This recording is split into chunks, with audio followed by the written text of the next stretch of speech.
Assalamualaikum warahmatullahi wabarakatuh. Pada awal bulan Ramadan yang baru lepas ini, Ustaz Kazim Alias ditemu ramah dan antara soalan yang diajukan ialah tentang pihak-pihak yang mengatakan ada banyak bid'ah dalam ibadah puasa kita dan dalam solat tarawih kita di Malaysia. Yang menemu ramah tidak pula sebut atau spesifai apakah bid'ah yang dimaksudkannya.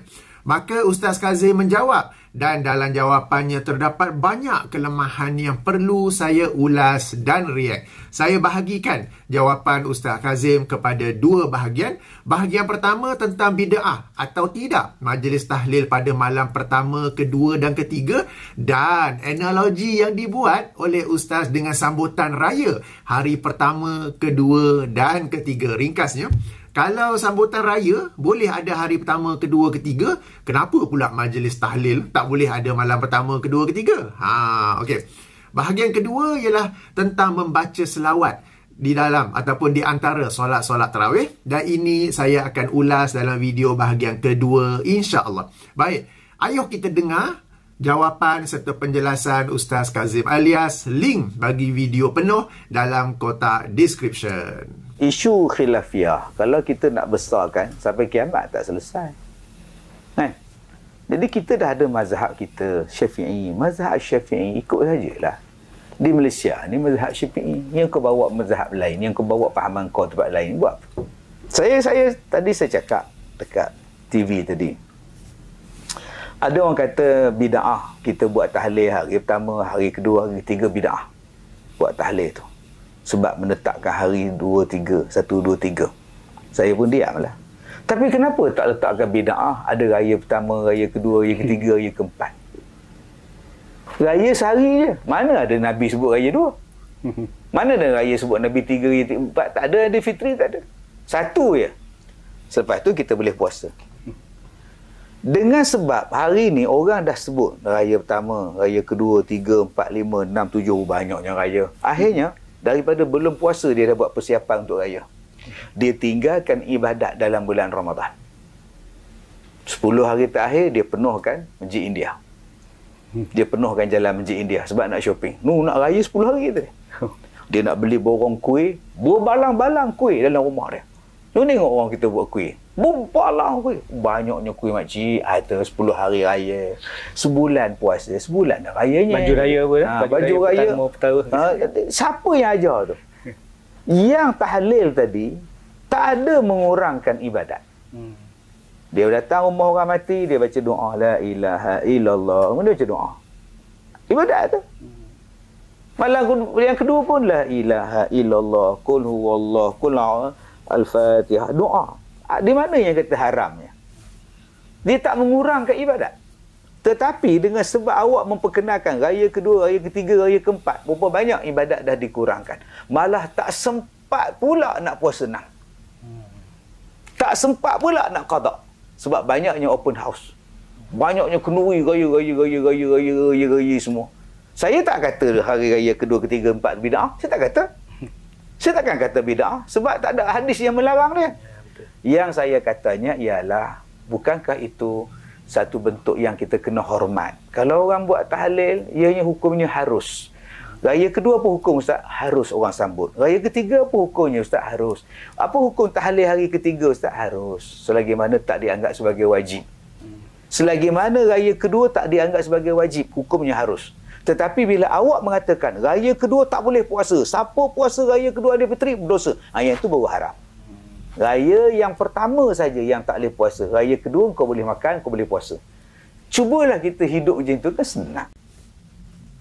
Baik, kita sudah pun mendengarnya. Sebelum mengulas dan react, seperti biasa saya ingin minta jasa baik para penonton untuk menjaga akhlak apabila memberi komen. Ayuh kita jadikan video ini sebagai sarana menambah ilmu dan memandaikan umat, bukan pula selainnya. Kedua, seperti biasa, akan ada yang bertanya kenapa saya tak hubungi Ustaz Kazim secara peribadi dan bincang bersamanya secara tertutup. Kenapa bincang secara terbuka di media sosial? Saya jawab, jika perkara ini Ustaz sampaikan dalam suasana tertutup, seperti sembang-sembang antara kami berdua sahaja, maka saya akan bincang dalam suasana tertutup juga. Jika perkara ini Ustaz sampaikan dalam suasana sedang minum teh di warung dengan 4 sahabat yang lain, maka saya akan bincang dalam suasana kehadiran 4 sahabat tersebut. Namun, memandangkan perkara ini Ustaz sampaikan secara terbuka di media sosial, maka saya juga bincang secara terbuka di media sosial. Baik. Daripada penjelasan Ustaz Kazim yang kita dengar tadi, Ustaz menyebut tentang perkara khilafiyah. Kita di Malaysia yang bermazhab Asy-Syafi'i, kenapa bawa mazhab lain dari negara lain ke Malaysia, menetapkan majlis tahlil pada malam pertama, kedua, ketiga selepas kematian, hari raya pertama, kedua, ketiga sehingga sebulan, persiapan hari raya sebulan yang mengurangi ibadah, sementara majlis tahlil tidak mengurangi ibadah, bahkan ia adalah ibadah. Harus hukumnya majlis tahlil pada malam pertama, kedua, ketiga selagi tidak dianggap wajib dan boleh melakukan sesuatu ibadah asalkan tidak ada hadis yang melarang. Mungkin ada banyak isu, tetapi boleh diringkaskan kepada bid'ah atau tidak majlis tahlil pada malam pertama, kedua, ketiga, dan analogi kepada sambutan raya hari pertama, kedua dan ketiga. Baik, ulasan saya, ulasan pertama. Ustaz sebut tentang perkara khilafiyah. Saya berkata, berhati-hatilah dengan sebahagian agamawan yang menjustifikasikan sesuatu bid'ah dengan alasan khilafiyah. Merujuk kepada majlis tahlil sempena kematian. Khilaf yang berlaku ialah sampai atau tidak, bermanfaat atau tidak pahala bacaan Al-Quran yang dihadiahkan atau disedekahkan kepada si mati. Ini adalah khilaf muktabar. Akan tetapi, walau bagaimanapun, namun begitu, di sisi para ulama yang berpendapat sampai dan bermanfaat pahala bacaan Al-Quran yang dihadiahkan, yang mereka maksudkan adalah seseorang itu membaca Al-Quran ikhlas kerana Allah. Kemudian si pembaca itu sendiri berdoa kepada Allah agar disampaikan pahala bacaan kepada si mati. Para ulama yang berpendapat pahala bacaan Al-Quran yang dihadiahkan itu sampai dan bermanfaat kepada si mati, mereka tidak menganjurkan majlis penghantaran pahala pada malam pertama, kedua, ketiga, ketujuh, ke-40 dan setiap ulang tahun seperti mana yang diamalkan oleh sebahagian umat Islam di Malaysia. Majlis penghantaran pahala ini yang terdiri daripada bacaan surah Yasin, kemudian bacaan beberapa surah lain yang pendek, kemudian berzikir, kemudian berdoa dengan suara yang kuat, berzikir dengan menggoyang-goyangkan kepala seperti yang dicontohkan sendiri oleh Ustaz dalam video yang kita tonton tadi kan. Dengan tertib sedemikian tu ya, dilangsungkan pula di rumah keluarga si mati pada malam-malam pertama, kedua, ketiga, ketujuh, ke-40 dan setiap ulang tahun. Seluruh package ini, seluruh ritual ini adalah satu amalan yang tidak diperintahkan oleh Allah Subhanahu wa taala mahupun Rasulullah sallallahu alaihi wasallam, baik dengan perintah yang bersifat wajib mahupun sunat.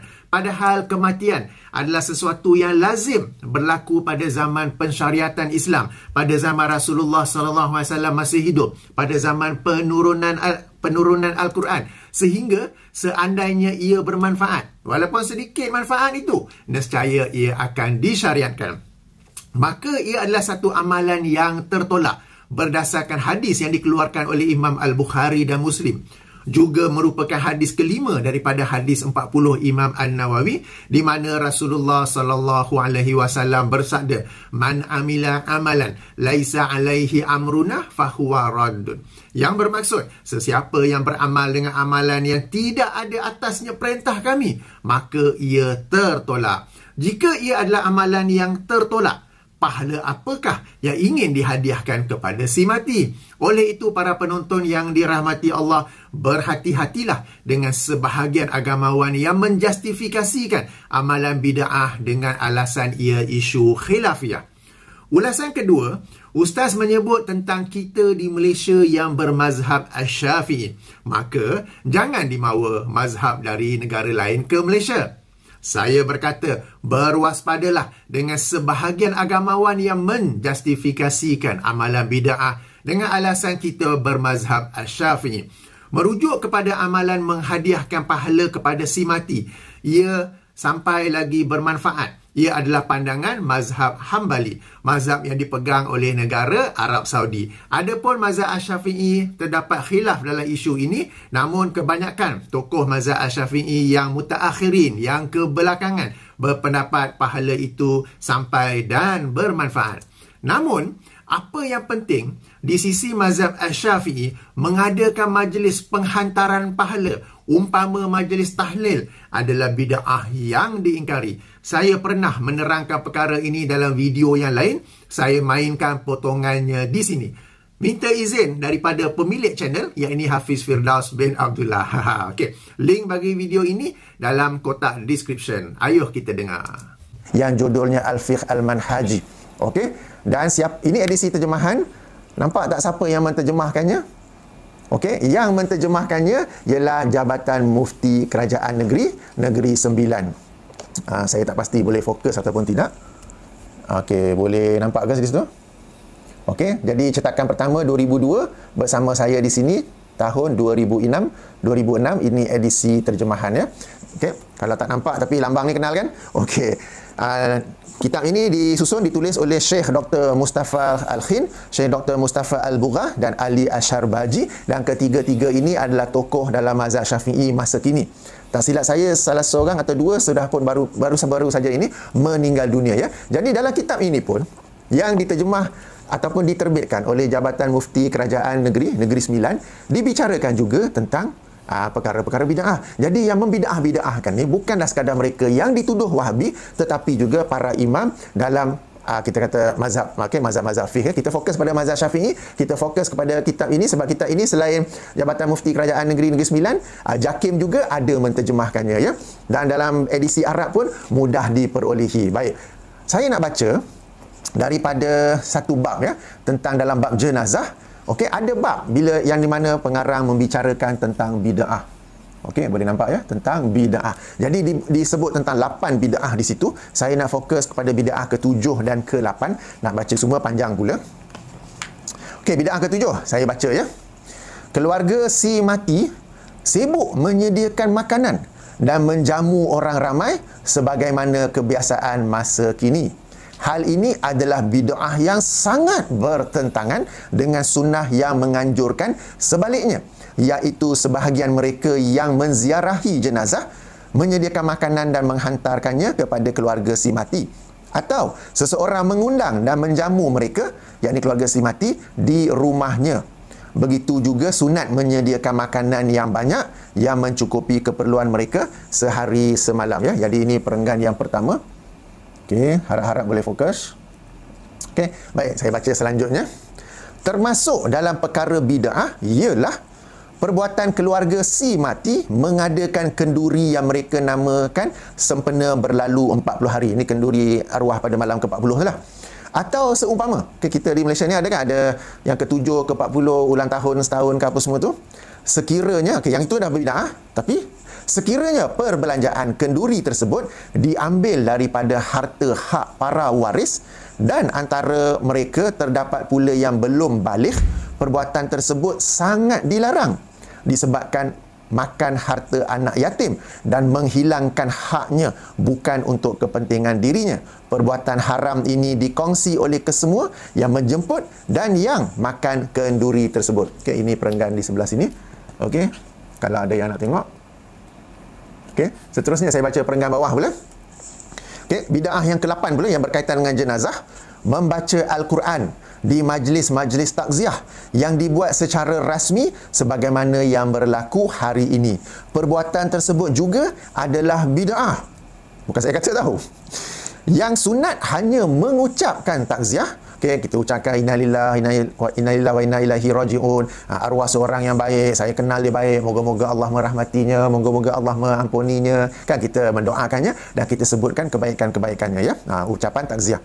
Okey, yang sunat hanya mengucapkan takziah kepada keluarga si mati dalam tempoh 3 hari dari hari kematiannya sebagaimana yang disepakati ulama, atau dengan kata-kata lain bukan keluarga si mati yang menentukan tempohnya. Jadi 3 hari saja untuk ucapkan takziah, bukanlah ia berlanjutan seperti yang ditentukan oleh keluarga si mati sampai ke hari ke-7, hari ke-40 ya. Jadi ini perenggan yang ke bawah yang saya baca ni, jika dapat boleh fokus. Okey.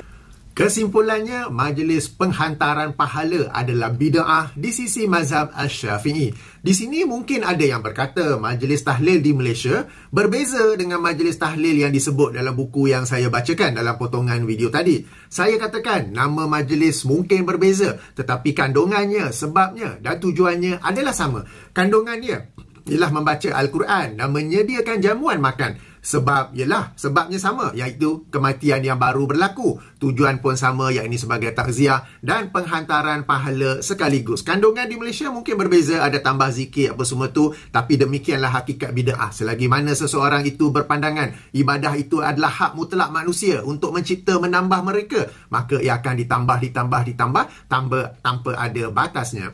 Oleh itu, para penonton yang dirahmati Allah, berhati-hatilah dengan sebahagian agamawan yang menjustifikasikan amalan bid'ah dengan alasan kita bermazhab Syafi'i. Ulasan ketiga, Ustaz cuba menjustifikasikan majlis tahlil malam pertama, kedua, ketiga dengan menganalogikan kepada sambutan hari raya, yakni raya pertama, kedua dan ketiga, bahkan berhari raya sehingga sebulan. Padahal dalam Islam, hari raya hanya sehari, yang ini pada 1 Syawal. Justru jika hari raya boleh ada hari pertama, kedua dan ketiga, kenapa majlis tahlil tidak boleh ada hari pertama, kedua dan ketiga? Saya berkata, ini adalah analogi yang rosak lagi menggambarkan betapa kefahaman seseorang dalam agama. Maaf ya, tadi ada gangguan teknikal sekejap. Penjelasannya adalah seperti berikut. Majlis tahlil adalah satu pakej ibadah, satu ritual ibadah yang terdiri daripada surah Yasin, diikuti dengan beberapa surah lain, diikuti dengan zikir dan berdoa dengan suara yang kuat, berzikir dengan menggoyang-goyangkan kepala seperti mana yang dicontohkan sendiri oleh Ustaz dalam video yang kita baru tonton tadi. Dengan tertib tertentu, dengan sekuens tertentu, dilangsungkan di rumah keluarga si mati pada malam-malam pertama, kedua, ketiga, ke-7, ke-40 dan setiap ulang tahun. Package atau ritual sebegini tidak diperintahkan oleh Allah Subhanahu Wa Taala mahupun Rasulullah Sallallahu Alaihi Wasallam, baik dengan perintah yang bersifat wajib mahupun sunat. Padahal kematian adalah sesuatu yang lazim berlaku pada zaman pensyariatan Islam, sehingga seandainya ia bermanfaat, walaupun sedikit manfaat itu, nescaya ia akan disyariatkan. Adapun sambutan hari raya di Malaysia yang ada raya pertama, raya kedua, raya ketiga sehingga raya sebulan, di dalamnya tidak ada apa-apa pakej ibadah atau ritual ibadah. Yang ada hanyalah pada hari raya pertama, yang ini pada 1 Syawal, di mana pakej atau ritual ibadahnya terdiri daripada bacaan takbir sejak dari malam sebelumnya sehingga ke solat hari raya di pagi hari. Solat hari raya yang terdiri daripada 2 rakaat dengan tambahan 7 kali takbir pada rakaat pertama dan tambahan 5 kali takbir dalam rakaat kedua, diakhiri dengan khutbah. Semuanya dengan tertib sedemikian, dan pakej atau ritual ini adalah sesuatu yang disyariatkan dalam Al-Quran dan As-Sunnah. Adapun sesudah itu, termasuklah hari raya kedua, ketiga dan seterusnya sehingga sebulan, hanya mengandungi meluangkan masa bersama keluarga, ziarah-menziarah dan jemputan makan. Hari raya kedua, ketiga dan seterusnya sehingga sebulan hanya menjadi bid'ah jika, cuba teka, pandai semuanya, hanya akan menjadi bid'ah jika pada setiap hari, saya ulangi, pada setiap hari dalam sebulan Syawal itu adanya ritual ibadah yang terdiri daripada bacaan takbir sejak dari malam sebelumnya sehingga ke waktu just before solat hari raya di pagi hari, solat hari raya yang terdiri daripada 2 rakaat dengan tambahan 7 kali takbir pada rakaat pertama dan tambahan 5 kali takbir pada rakaat kedua, diakhiri dengan khutbah. Adapun penamaan hari raya kedua, ketiga, keempat dan seterusnya sehingga sebulan, ia hanyalah penamaan dari sudut bahasa yang merupakan adat setempat. Ia bukanlah penamaan dari sudut syariat. Ingat ya, sesuatu penamaan atau istilah itu, ia ada dari sudut bahasa, ada dari sudut syariat. Solat misalnya, dari sudut bahasa ialah doa. Sementara dari sudut syariat ialah ibadah yang dimulakan dari takbir sehingga salam dengan beberapa pergerakan dan bacaan tertentu di dalamnya. Selain itu, sedikit ulang kaji, apabila Islam melarang bid'ah, ia merujuk kepada perkara baharu dalam akidah. Sekejap ya, minum air.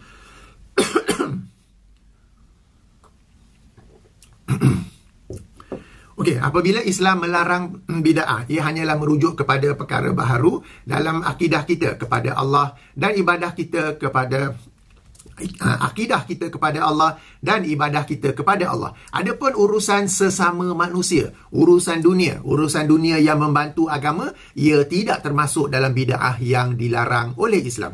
Maka ringkasnya, majlis tahlil malam pertama, kedua, ketiga, ketujuh dan seterusnya adalah bid'ah kerana ia merupakan ibadah kepada Allah dengan satu package atau satu ritual yang tidak pernah disyariatkan oleh Allah Subhanahu Wa Taala. Hari raya kedua, ketiga, keempat dan seterusnya sehingga sebulan bukan bid'ah kerana di dalam hari-hari tersebut tidak ada package atau ritual ibadah yang tertentu kepada Allah Subhanahu Wa Taala. Ia semudah itu. It is as simple as that. Sebab itulah di awal tadi saya katakan bahawa ia adalah analogi yang rosak lagi menggambarkan betapa kefahaman seseorang dalam agama. Asyik-asyik ada gangguan teknikal pula ya. Sebelum beralih kepada ulasan seterusnya, saya maklum hujah para pencinta bid'ah tentang beberapa riwayat yang mereka jadikan dalil menganjurkan majlis penghantaran pahala pada hari ketiga, 7, 40 selepas kematian. Riwayat-riwayat tersebut dan penghujahan daripadanya telah saya jawab dan kritik dalam buku 90 pelajaran tentang bid'ah. Dipersilakan merujuk ke sana. Baik, sekarang ulasan ke-4. Ustaz menyatakan bahawa sambutan Hari Raya melebihi 1 Syawal mengurangi ibadah pada 10 malam terakhir bulan Ramadan kerana sibuk membuat persiapan. Sementara majlis penghantaran pahala tidak mengurangi ibadah kerana majlis itu sendiri adalah ibadah. Saya katakan, dalam kenyataan ini terdapat buruk sangka dan baik sangka yang tidak berdasarkan ilmu. Pertama, kita tidak boleh berburuk sangka orang yang membuat persiapan hari raya pada 10 malam terakhir bulan Ramadan tidak memanfaatkan 10 malam terakhir tersebut untuk beribadah. Ini kerana boleh-boleh sahaja mereka membuat persiapan itu seperti membeli belah pada waktu malam, kemudian pulang ke rumah untuk tidur dan bangun pukul 4 atau 5 pagi untuk beribadah mencari malam Lailatul Qadar. Lebih dari itu, saya sendiri mengetahui ramai yang membuat persiapan sebelum masuknya bulan Ramadan supaya mereka benar-benar dapat memberi fokus beribadah dalam bulan Ramadan. Demikian juga kita tidak boleh berburuk sangka mereka yang berhari raya sebulan tidak sempat melaksanakan puasa sunat 6 hari di bulan Syawal. Ramai saja kenalan saya yang berjaya melaksanakan dan melengkapkan puasa sunat 6 hari di bulan Syawal. Lebih dari itu, apabila Ustaz menerangkan perkara ni, Ustaz sebut awak. Awak tu Ustaz merujuk pada siapa? Kan? Kami para pendukung sunnah, kami para pencinta sunnah memang berusaha memanfaatkan sepenuhnya bulan Ramadan untuk beramal ibadah dan juga untuk dalam bulan Syawal kami akan cuba juga melengkapkan puasa sunat 6 hari di bulan Syawal. Cuma bagi kami kalau ada yang perlu diqada, kami akan qada terlebih dahulu dan kami tidak mengamalkan puasa 2 dalam 1. Okey. Kedua, kita juga tidak boleh berbaik sangka bahawa ibadah yang dilakukan oleh mereka di dalam majlis penghantaran pahala adalah ibadah kerana sesuatu itu hanya dikira sebagai ibadah kepada Allah apabila ia berdasarkan apa yang disyariatkan oleh Allah Subhanahu Wa Taala. Ini kerana kita adalah hamba, Allah adalah Tuhan. Kita tidak tahu apakah pakej ibadah, apakah ritual ibadah yang akan diterima olehnya, melainkan apa yang telah disyariatkan olehnya kepada kita dalam Al-Quran dan melalui Rasulnya Muhammad sallallahu alaihi wasallam. Dalam kes ini Allah tidak pernah mensyariatkan majlis penghantaran pahala sempena kematian. Dan sebagaimana hadis yang saya bacakan tadi, sesiapa yang beramal dengan amalan yang tidak ada atasnya perintah kami, maka ia tertolak.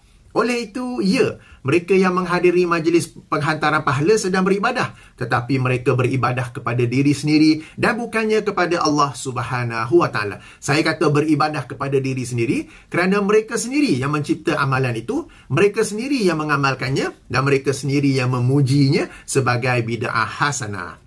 Seterusnya, kita sekarang masuk yang kelima. Okey, ulasan kelima. Ustaz menyatakan harus hukumnya majlis tahlil pada malam pertama, kedua, ketiga selagi tidak dianggap wajib. Di sini berlaku keanehan. Sebelum itu, Ustaz mengatakan majlis tahlil atau apa yang saya sebut sebagai majlis penghantaran pahala tidak mengurangi ibadah kerana majlis itu sendiri adalah ibadah.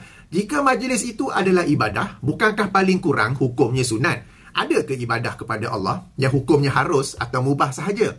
Lebih dari itu, sesuatu yang hukumnya sunat menghasilkan pahala kepada yang mengamalkannya, sementara bagi yang meninggalkannya tiada dosa. Adapun sesuatu yang hukumnya harus atau mubah, tiada pahala atau dosa baik bagi yang mengamalkannya atau yang meninggalkannya. Jika tujuan majlis tahlil adalah menghantar pahala atau menghadiahkan pahala kepada si mati, pahala apakah yang hendak dihantar kepada majlis yang hukumnya harus sahaja? Okey. Mungkin yang Ustaz masukkan dengan hukum harus ialah siapa nak buat silakan, siapa tak nak buat silakan. Saya katakan, seperti yang dijelaskan oleh para ulama mazhab Asy-Syafi'i yang saya bacakan tadi daripada kitab Fiqh Al-Manhaji, majlis tahlil atau majlis penghantaran pahala ini adalah bid'ah, maka tinggalkanlah ia.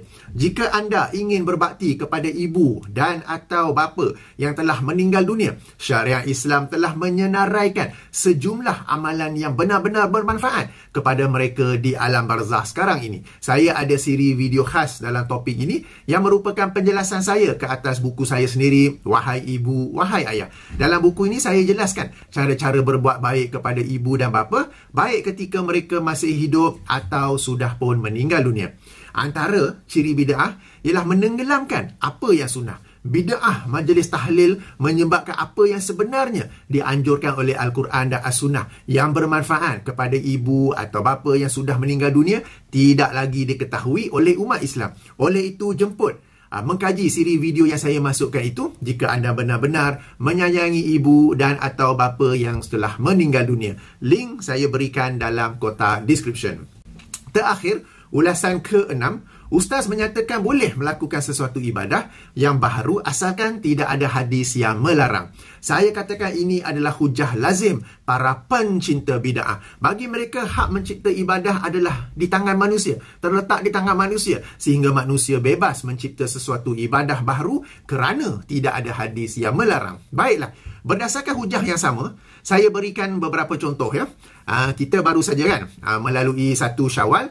Ada tak hadis yang melarang azan sempena solat hari raya? Ada tak hadis yang melarang iqamat sebelum solat bermula?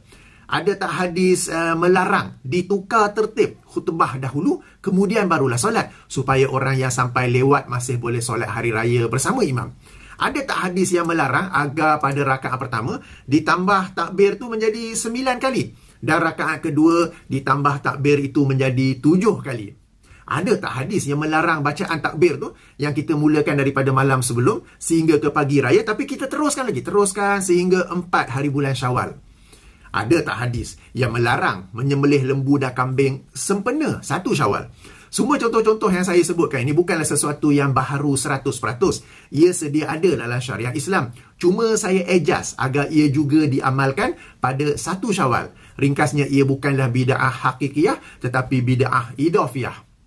Dan semua pembaharuan ini yang saya sebut tadi tu, hukumnya harus saja. Tak kata sunat, tak kata wajib. Siapa nak buat, buatlah. Siapa tak nak buat, tak payah buat. Namun, jangan dikatakan bid'ah. Kerana apa? Nabi tak larang semua itu. Apa macam? Boleh tak? Tuan-tuan dan puan-puan yang dirahmati Allah, salah satu ciri para pencinta bid'ah ialah dalam rangka mereka berhujah untuk menjustifikasikan bid'ah yang sedang mereka lakukan, hujah yang sama itu membuka pintu kepada pelbagai bid'ah yang lain. Sehingga mana-mana pencinta bid'ah yang lain akan menggunakan hujah yang sama untuk menjustifikasikan bid'ah mereka pula atau mencipta pelbagai bid'ah yang baru. Kan? Nabi kan tak larang. Ada hadis larang tak?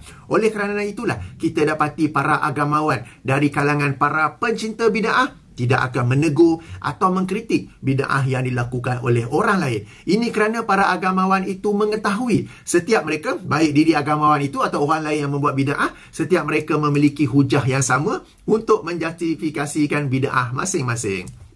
Adapun kami, Ahlus Sunnah wal Jamaah, berdasarkan manhaj salafus soleh, hak menentukan sesuatu ibadah adalah mutlak milik Allah Subhanahu wa Ta'ala. Dalam rangka kita mentauhidkan Allah, salah satu daripadanya ialah kita mentauhidkan Allah sebagai yang satu-satunya, menentukan cara kita sebagai hamba beribadah kepadanya. Sehingga dengan itu, semua ibadah adalah terlarang. Semua ibadah kepada Allah adalah terlarang. Sehinggalah Allah yang mensyariatkan ibadah tersebut. Kita tidak mencari-cari hadis yang melarang. Kerana semua ibadah kepada Allah adalah terlarang. Sehinggalah ada hadis yang menganjurkannya. Baik dengan anjuran yang bersifat sunat hukumnya atau wajib hukumnya. Inilah yang disebut sebagai Tauhid Al-Uluhiyah. Dan inilah antara manfaat mempelajari silibus Tauhid 3. Anda akan dapati orang yang mempelajari Tauhid 3, mempelajari Tauhid berdasarkan silibus Tauhid 3, mereka tidak akan membuat bid'ah sebab mereka mengetahui daripada Tauhid Al-Uluhiyah itu, salah satu yang kita belajar daripadanya ialah kita mentauhidkan Allah sebagai yang satu-satunya yang mensyariatkan cara kita beribadah kepadanya. Ia bukan kita. Bila kita yang membuat tu, itu sudah lagi bukan lagi menjadi tauhid, bukan lagi menjadi tauhid kepada Allah Subhanahu wa Ta'ala. Demikianlah manhaj kami dan inilah yang disebut sebagai Ahlus Sunnah wal Jamaah. Baik, demikianlah 6 ulasan atau react saya ke atas penjelasan Ustaz Kazim Alias. Kita jumpa lagi insyaAllah, di mana saya akan ulas dan react pula ke atas penjelasan Ustaz tentang amalan membaca selawat di antara solat-solat tarawih. Sementara itu, saya tutupi dengan Subhanakallahumma wa bihamdika asyhadu an la ilaha illa anta astaghfiruka wa atubu ilaika.